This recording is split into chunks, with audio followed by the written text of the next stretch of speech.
예전에 한 두 농부가 밭을 갈았다 그럽니다. 한 농부는 아침부터 저녁까지 쉬지 않고 밭을 갈고, 또 한 농부는 1시간 일하고 또 10분 쉬고 1시간 일하고 10분 쉬고, 이렇게 해서 나중에 봤더니 하루 종일 일한 사람보다 쉬면서 일한 그 농부가 더 많은 곡식을 거뒀다는 것이죠. 어떻게 된 일이냐 물어봤더니 그 농부가 그런 말을 했답니다. 예, 저는 10분 쉬는 동안 낫을 갈았습니다. 더 많은 것을 갔던 것이죠. 여러분, 잘 쉬다 왔습니다. 예, 은혜 가운데 보고 싶었는데 뵈니까 너무 반갑고 감사합니다. 여러분, 지난 16일은 미국의 종교 자유의 날이었습니다. 이날 미국의 트럼프 대통령은 백악관에 기독교인과 유대인, 무슬림 학생 그리고 교사들을 초청한 자리에서 새로운 지침을 발표했습니다. 그것은 공립학교 내 기도의 자유를 보호하고 보장할 것을 약속하는 지침이었습니다. 미국은 우리가 알다시피 기독교 정신으로 세워진 나라입니다. 하지만 현재는 지난 1962년도에 대법원에서 공립학교 교실에서 기도문 낭독을 금지하도록 판결한 이후에 졸업식과 그리고 운동 경기 등에서 기도하는 것을 금지하는 조치들이 확대가 되었었습니다. 하지만 이날 트럼프 대통령은 새로운 지침을 발표했는데, 그것은 학교에서 법적으로 보장된 학생들의 기도권을 안전하게 보장하고 공립학교 행정관들이 학생들의 종교의 자유를 침해할 경우 연방정부의 지원금을 받지 못할 수 있다는 사실을 알리는 자리가 되었다는 것입니다. 그리고 트럼프 대통령은 말했습니다. 미국 공립학교에서 당국은 학생들과 교사들의 기도를 금지하고 신앙을 따르거나 나누지 못하게 했다. 이는 전적으로 받아들일 수 없는 것이고, 이제 우리는 기도를 제재하는 것을 막기 위한 무언가를 하려고 한다. 그리고 또 그는 말합니다. 공립학교 내 기도 금지를 문화전쟁으로 묘사하면서 하나님의 말씀을 끌어내리고 크리스마스를 제거하려고 했는데, 그것이 10년, 15년 전에는 생각할 수 없었던 일이라는 것입니다. 그러나 이제 그 모든 것을 제자리로 돌려놔야 된다. 네가 대통령으로 있는 동안은 누구도 하나님을 공공의 광장에서 몰아내지 못하게 하겠다고 천명한 것입니다. 여러분, 트럼프 대통령이 이렇게 기도에 대해서 말할 수 있는 것은 기도의 소중함을 알 뿐 아니라 기도로 세워진 나라에 다시금 기도의 호흡을 불어넣기 위함이 아니겠습니까? 근데 혹시 우리는 말입니다, 어디서든 기도할 수 있는데 다른 사람들의 시선 때문에 우리의 기도의 특권을 혹시 그냥 내어버리고 있지는 않으십니까? 식사할 때, 그리고 사무실에서 기도할 수 있는데 혹시 우리의 특권을 우리는 그냥 내어버리고 있지는 않은가? 2020년 새해 예배를 하나님께 드리고 있습니다. 올 한 해 우리는 어디서든지 기도함으로 내가 서 있는 그 장소, 그 자리에서 하나님의 사랑과 능력을 체험하는 우리 모두가 되기를 예수님으로 간절히 축복합니다. 아멘. 작심삼일이란 말이 있습니다. 아마 그런 말씀을 들은 적이 있을 것입니다. 작심삼일을 3일마다 한 번씩 하면 많은 것을 할 수 있다 말씀을 드렸습니다. 우리는 지난 신정설을 지내면서 올 한 해에 대한 계획을 세웠을 것입니다. 그리고 이제 한 달이 지나서 다시 구정설을 맞이하고 있습니다만, 우리는 지난 신정설에 세웠던 계획 가운데 많은 것들을 하지 못하거나 아니면 중도에 포기했던 일들이 있었을 것입니다. 그런데 이번 구정설에 다시금 새롭게 우리가 미뤄놨던 일들을 시작함을 통해서 다시금 새로운 출발하는 그런 시간이 오늘의 예배와 이번 구정설이 되기를 간절히 바랍니다. 오늘 본문은 저 이스라엘 백성들의 새로운 시작, 새로운 출발을 나타내는 말씀입니다. 요셉을 비롯해서 야곱의 가족이 400년 전에 애굽으로 이주했었습니다. 그리고 이제 다시금 그 야곱의 후손인 이스라엘 자손들이 하나님의 약속의 땅을 향해 나아가고 출발해서 가는 그 말씀이 바로 오늘 본문의 말씀이라 할 수 있는 것입니다. 그 출발과 시작의 모습을 우리가 보고 있는 것이죠. 저는 오늘 말씀 속에서 그렇다면 과연 올 한 해 새롭게 시작하고 출발하는 우리는 과연 무엇을 붙들고 무엇을 보아야 하는지, 그리고 어떻게 우리에게 새로운 길로 하나님께서 인도하시는지 본문을 통해서 한번 같이 묵상해 보고자 하는 것입니다. 먼저 그렇다면 우리가 새롭게 시작하고자 하는 일은 언제 시작하게 되는가? 우리의 새로운 시작은 언제 하게 되는가? 하나님께서 우리를 찾아오실 때에 새로운 출발과 새로운 일이 시작된다는 것입니다. 오늘 본문에서 아주 중요한 한마디를 우리가 보게 됩니다. 19절에 요셉이 그들의 후손에게 이르렀던 말입니다. 우리 같이 한번 읽으면 좋겠습니다. 모세가 요셉의 유고를 가졌으니 이는 요셉이 이스라엘 자손으로 단단히 맹세하게 하여 이르기를 하나님이 반드시 너희를 찾아오시리니 너희는 내 유고를 여기서 가지고 나가라 하였음이더라. 아멘. 오늘 말합니다. 요셉이 이야기했습니다. 하나님이 반드시 너희를 찾아오시리니. 요셉이 전한 한마디는 하나님께서 너희를 찾아오신다는 것입니다. 그러니까 말입니다. 이스라엘 백성들은 400년의 시간을 그냥 보낸 것이 아닙니다. 그들은 한 가지를 바라며 기도했습니다. 우리가 아는 것처럼 이스라엘 백성들이 애굽의 박해와 박제 속에서도 그들은 그 박해 속에서도 오직 한 가지를 기다리고 있었다는 것입니다. 그것이 뭡니까? 하나님께서 우리를 찾아오실 거야. 찾아오실 거야. 그들의 400년은 하나님을 기다리는 시간이었다는 것입니다. 하나님이 찾아오실 때에 그들은 요셉의 유고를 들고서 떠날 수가 있는 것입니다. 당연한 말 같습니다만 이스라엘 백성들은 늘 이 요셉의 말을 기억하고 있었다는 것이죠. 즉 여기서 우리는 한 가지를 보게 됩니다. 새로운 시작의 주권이 나에게 있습니까? 아니라는 것입니다. 나를 찾아오시는 하나님께 있다는 것입니다. 그 시작의 시기가, 새로운 출발과 새로운 시작의 시기가 나의 결심에 있습니까? 아니라는 것입니다. 하나님께 있다는 것입니다. 하나님께서 나를 찾아오실 때에 말입니다.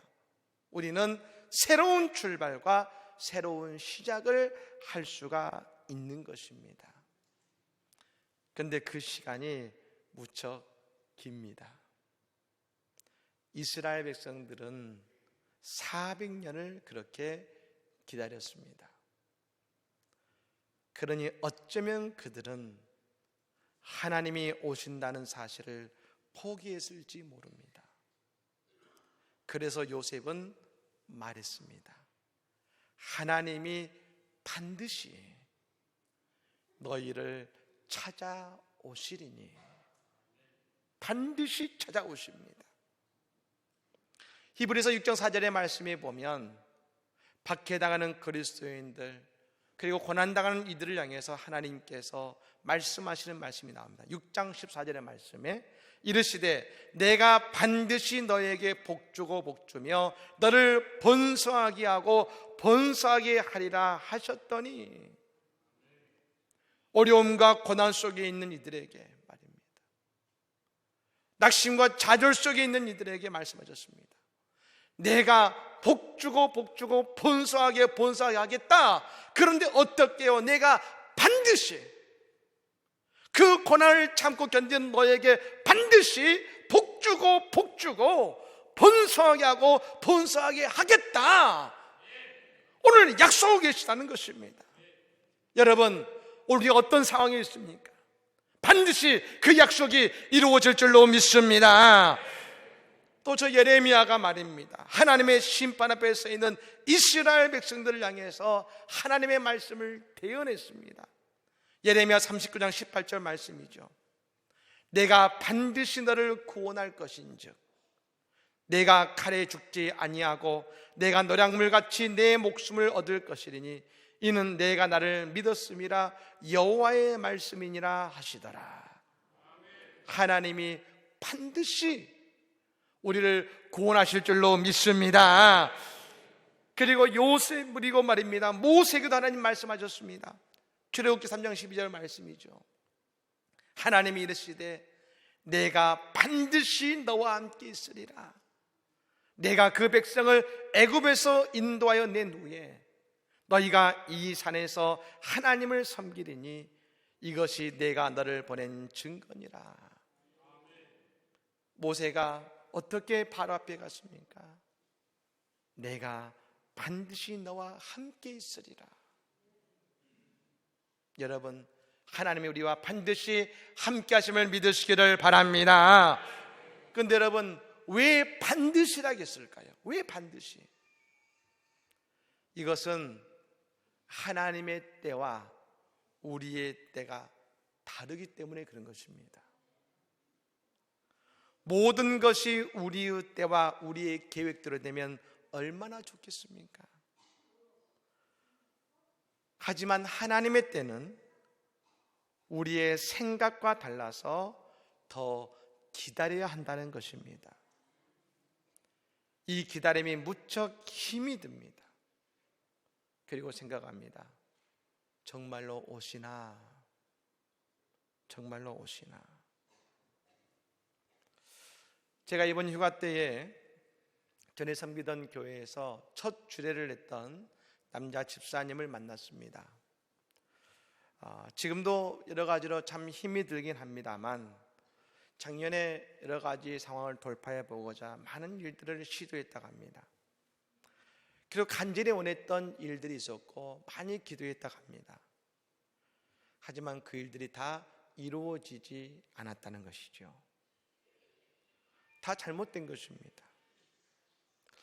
그런데 여러분, 지난 크리스마스 때에 예상치 못한 전화를 받게 됩니다.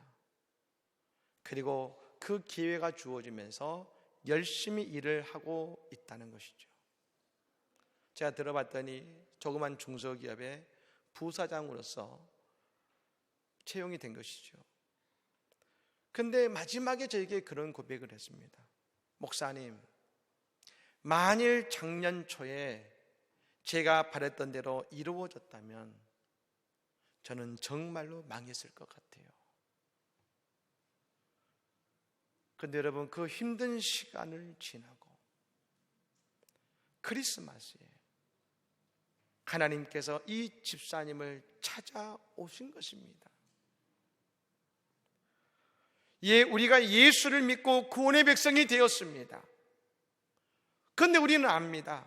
이것은 내가 하나님을 찾아서 우리가 구원의 백성이 된 것이 아니지 않습니까? 죄 많은 우리를 하나님이 친히 찾아오셨기 때문에 우리가 구원의 백성이 된 것 아니겠습니까? 여러분, 그 하나님께서 우리를 찾아오시고 우리의 길을 인도해 주실 줄로 믿습니다. 두 번째로 하나님께서 나에게 주시는 새로운 출발은 말입니다. 나의 준비와 상관없이 오신다는 것입니다. 오늘 본문 17절의 말씀에 재미난 구절이 나옵니다. 같이 한번 읽어볼까요? 17절 말씀 읽겠습니다. 바로가 백성을 보낸 후에 블레셋 사람의 땅의 길은 가까울지라도 하나님이 그들을 그 길로 인도하지 아니하셨으니 이는 하나님이 말씀하시기를 이 백성이 전쟁을 하게 되면 마음을 돌이켜 애굽으로 돌아갈까 하셨음이라. 아멘. 지도를 잠깐 보시겠습니까? 여러분, 여러분 보시는 왼쪽에서부터 오른쪽 위로 가는 것이 출애굽의 여정입니다. 40일 만에 저 위에까지 가게 되었는데요. 여러분 어떻게 가냐면 이 아래에 있는 신광야, 이 시내산 쪽으로 내려가서 아래로 위로 올라갑니다. 여러분 위에 보시면 이 파란 부분이 지중해입니다. 지중해. 여러분 그 지중해 바로 옆에 보면 녹색의 푸른 잔디가 있는 그 녹초지가 있는 길로 올라가면 10일이면 가나안에 도착합니다. 근데 하나님은 그 녹초의 길로, 이 녹색에 있는 푸른 초장의 길로 가게 하신 것이 아니라 사막과 광야의 길을 통해서 40일 만에 돌아서 가게 하셨다는 것이죠. 근데 왜 하나님은 빙 돌아가게 하셨느냐 말입니다. 오늘 그 이유를 말씀하시죠. 그 땅으로 가는데 이 위로 여러분 빠른 길로 가면은 그곳에 입구에 누가 있냐면 블레셋이 버티고 있습니다. 블레셋은 우리가 아는 것처럼 전쟁의 나라고 용사의 나라입니다. 그러니까 그 길로 가면 블레셋을 만나서 전쟁을 하게 될 텐데 그 전쟁을 할 때 블레셋에 놀라면 여러분 가는 길이 빠르지 않습니까? 다시 애굽으로 도망갈 거라는 것이죠. 그러니까 때문에 하나님께서 돌아가게 하신 하나님의 이유가 있었다는 것입니다. 네, 여러분 저는 이 구절을 보면서 이런 생각이 들었습니다. 이스라엘 백성들은 약속의 땅에 들어갈 준비가 안 되어 있구나. 하나님께서 오셨는데 다 준비가 되어 있어서가 아니라 싸울 준비도 그 땅에 들어갈 준비도 되어 있지 않지만 그들을 찾아오셨고 그들을 이끌고 계시는구나 하는 생각이 들었습니다. 세상의 상식은, 세상의 이치는 준비가 되어 있으면 쓰임 받는다는 것입니다. 여러분 준비가 되어 있어야 할 수 있다는 것이죠. 맞습니다. 하지만 하나님께서는 말입니다, 처음부터 다 준비된 자가 아니라 그 안에 하나님을 향한 갈급함이 있고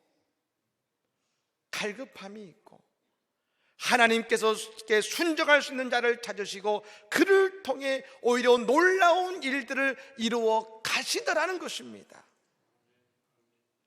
여러분 저 기드온은 사사들 중에서 가장 위대한 사사입니다.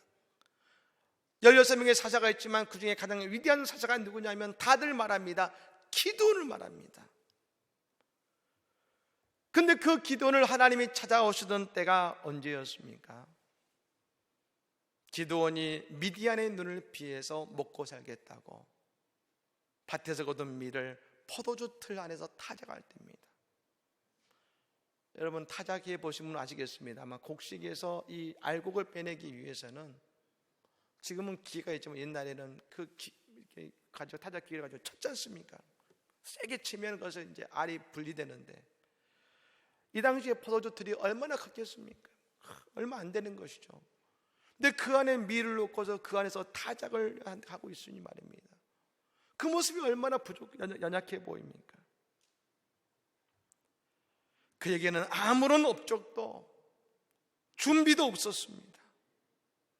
하지만 그를 향해서 하나님이 말씀하셨습니다. 큰 용사여 여호와께서 너와 함께 계시도다. 그가 꿈을 품고서 미디안에게서 민족을 살리기 위해 애쓴 것이 아닙니다. 이를 위해 준비한 것도 아무것도 없습니다. 하지만 하나님께서 그를 찾아오셔서 그를 만나주시고 하나님의 지시하심 속에서 그가 위대한 하나님의 기적을 행할 수 있지 않았습니까? 이스라엘의 초대 왕인 사울이 있습니다. 저 기드온 가나안 기드온 사사도 있습니다. 두 사람 다 하나님이 세우신 존귀한 자들이었습니다. 사울도 맨 처음에 그가 왕이 되었을 때는 도망쳤습니다. 나 못한다 도망쳤던 사람입니다. 그런데 여러분 나중에 봤더니 둘 다 연약한 자였는데 사울은 실패한 왕이 되었고 기드온은 하나님의 위대한 용사가 되었습니다. 그 기준은 다른 것이 아니었습니다.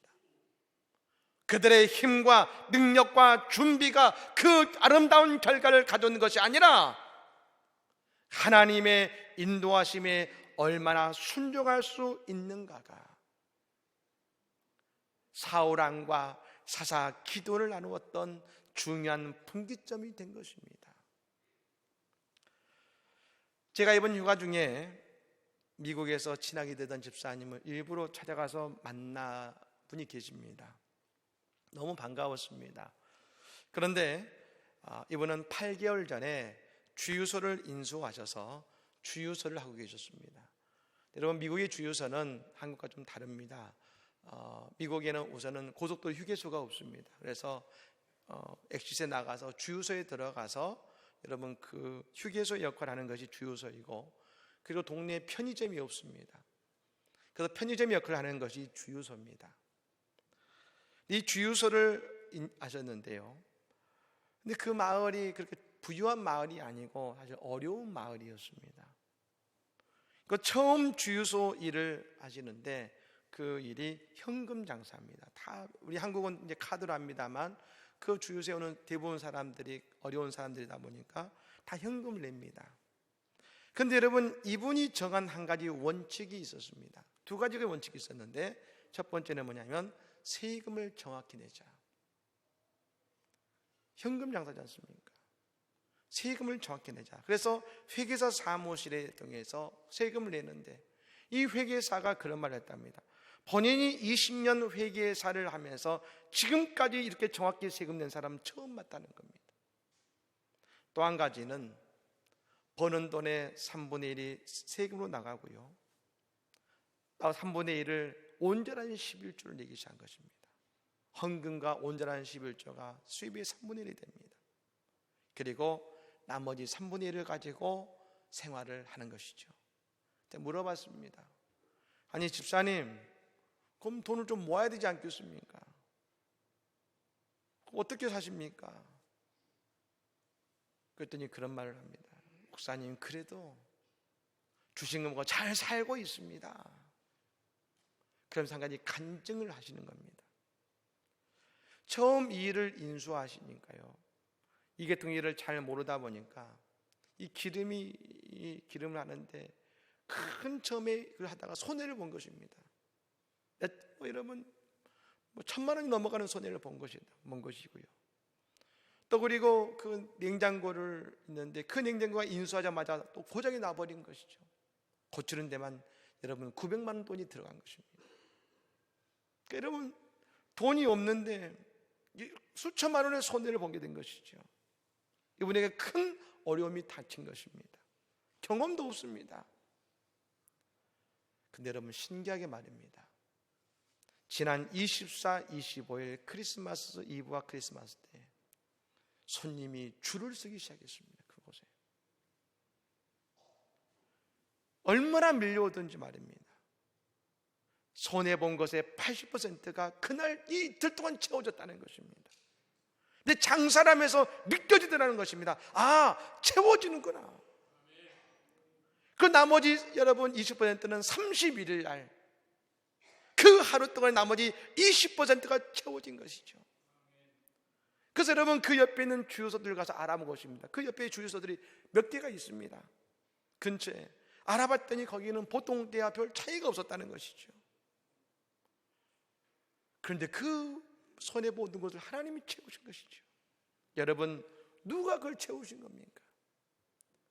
주유소가 뭔지도 모르지만 하나님의 방법으로, 하나님의 식으로 살아보려고 애를 쓰니까 하나님께서 그 길을 인도한 것 아니시겠습니까?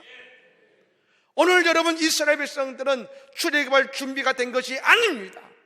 싸울 준비가 된 것이 아닙니다. 하지만 그런 이스라엘 백성들을 위해서 하나님이 주신 약속이 이것입니다. 오늘 보면 21절과 22절의 말씀 우리 같이 한번 읽겠습니다. 같이 이 말씀 오늘 우리에게 간 하나님의 약속이 될 줄로 믿습니다. 우리 같이 한번 읽겠습니다. 여호와께서 그들 앞에서 가시며 낮에는 구름 기둥으로 그들의 길을 인도하시고 밤에는 불 기둥을 그들에게 비추사 낮이나 밤이나 지나가게 하시니 낮에는 구름 기둥 밤에는 불 기둥이 백성 앞에서 떠나지 아니하니라. 아멘. 믿으십니까? 이스라엘 백성들이 다 준비가 되고 취급할 만해서 그들을 끌어가신 것이 아니라 그들은 연약하지만 하나님께서 구름 기둥과 불 기둥으로 그들의 새로운 출발을 이끄셨다는 것입니다. 여러분, 왜 새로운 출발 앞에서 근심하고 계십니까? 걱정하고 계십니까? 하나님께서 이끄시는 길이라면 나의 능력으로 나아가는 것이 아니라 하나님께서 우리가 가는 새로운 출발 앞에 구름기둥과 불기둥으로 인도하실 줄로 믿습니다. 그 다음에 여러분, 이스라엘 백성들이 잘한 게 뭐가 있을까요? 그들이 잘한 것은 딱 한 가지가 있었습니다. 요셉의 말을 기억하고 요셉의 유고를 가지고 그 길을 떠난 것입니다. 나중에 광야 40년을 지낼 때에 하나님은 법궤를 통해서 그들을 인도하셨습니다. 광야와 모든 길을 갈 때마다 법궤를 보게 하셨고 법궤의 뒤를 따르게 하셨는데, 맨 처음 그들이 출애굽할 때는 요셉의 유골이 담긴 관을 보고 그 길을 따라간 것입니다. 그 관을 보면서 그들은 기억했습니다. 400년 전에 약속을 지키신 하나님께서 그들의 길을 반드시 인도하시고 축복하실 것이다. 그 관을 바라보며 그들은 믿은 것입니다. 예, 오늘 우리도 바라봐야 되는 것이 있습니다.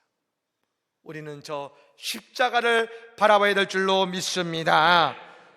아브라함에게 약속하신 구원의 메시아, 그 구원의 메시아를 이 땅에 마침내 반드시 보내신 것처럼 우리도 이 예수의 십자가를 바라보며 나아갈 때에 우리는 변치 않으시고 반드시 약속을 지키시는 하나님을 신뢰하며 나아갈 수 있는 것입니다. 여러분, 힘들 때에 눈을 들어 십자가를 바라보시기를 바랍니다. 이 땅에 예수님을 통해 나를 구원하신 하나님께서 나를 반드시 지켜주시고 내 새로운 출발을 축복해 주시고 내 길을 복되게 하실 거야. 우리는 십자가를 바라볼 때마다 분명 확신을 갖게 될 것이고 믿음을 갖게 될 것입니다. 그 믿음을 가지고 나아갈 때에 말입니다. 그 믿음으로 새로운 출발을 하게 될 때에 2020년 오늘 우리의 삶에 하나님의 놀라운 축복과 열매가 맺어지는 은혜의 역사가 우리 안에 펼쳐지게 될 줄로 믿습니다. 이 놀라운 역사가 2020년 우리에게 펼쳐지기를 예수님으로 간절히 축복합니다. 아멘.